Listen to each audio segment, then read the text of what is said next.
hacınızı kabul eylesin şimdiden. Niyetlerinizi safi eylesin. Niyetlerinizi hali eylesin. Cenab-ı Allah salimen, ganimen günahlardan tertemiz bir şekilde oradan dönmeyi nasip ve müyesser eylesin. Ve orada haccı yaptıktan sonra haccı kalmak da çok önemlidir. Buna da çok dikkat etmemiz lazım.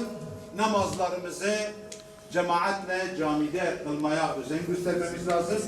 Ve bu şekilde Cenab-ı Allah'ın emri yerine getirinceye kadar da bu orada da ihlası, samimiyeti, Allah'a kulluğu, ibadeti oradan ele alacağız inşallah.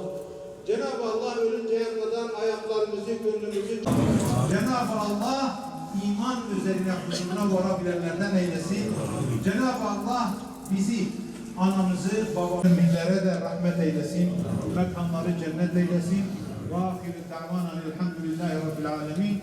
Dualarımızın kabulü için, geçmişlerimizin ruhları için, hacımızın makbul, dualarımızın makbul olabilmesi için, Allah rızası için El-Fatiha. Bismillahirrahmanirrahim. Bu Ramazan-ı Şerif'in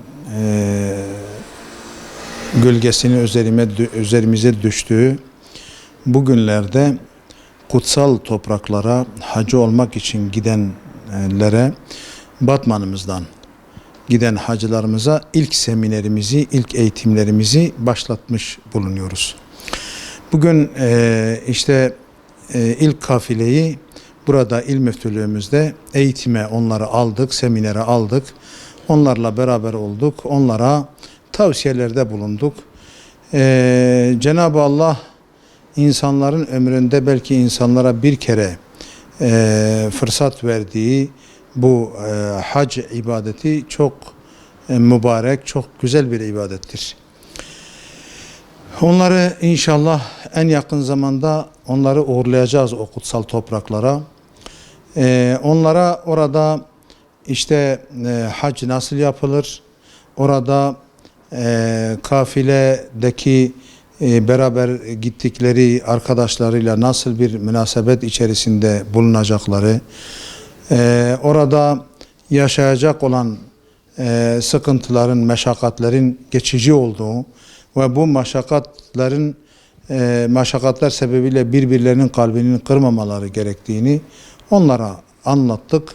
Tabi malumunuz Hazreti Peygamber'in ifadesiyle hac meşakkattır.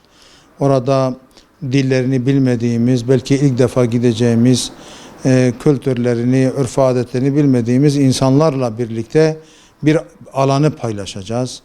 İşte orada sabrı kuşanacağız, sabredeceğiz ve orada başımıza gelen her bir meşakkatın Allah'ın rızasına vesile olacağının bilincinde olacağız.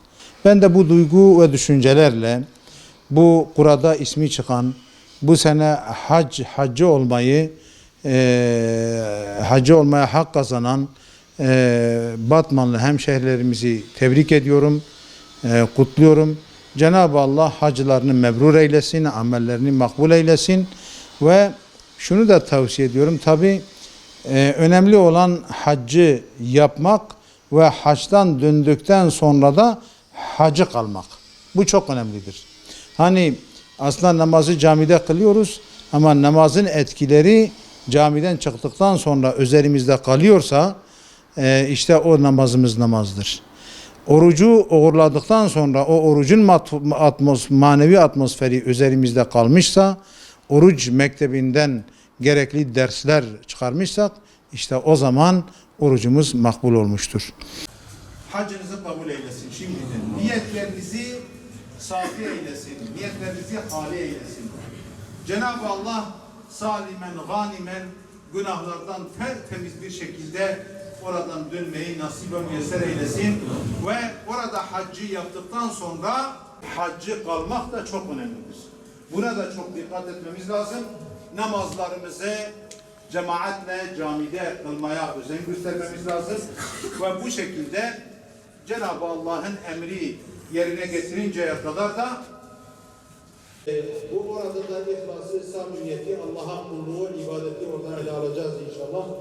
Cenab-ı Allah ölünceye kadar ayaklarımızı, gönlümüzü Cenab-ı Allah iman üzerine huzuruna varabilenlerden eylesin. Cenab-ı Allah bizi, anamızı, babamızı, müminlere de rahmet eylesin. Mekanları cennet eylesin. Ve ahiru da'vanan elhamdülillahi rabbil alemin. Dualarımızın kabulü için, geçmişlerimizin ruhları için, hacımızın makbul, dualarımızın makbul olabilmesi için, Allah rızası için El-Fatiha.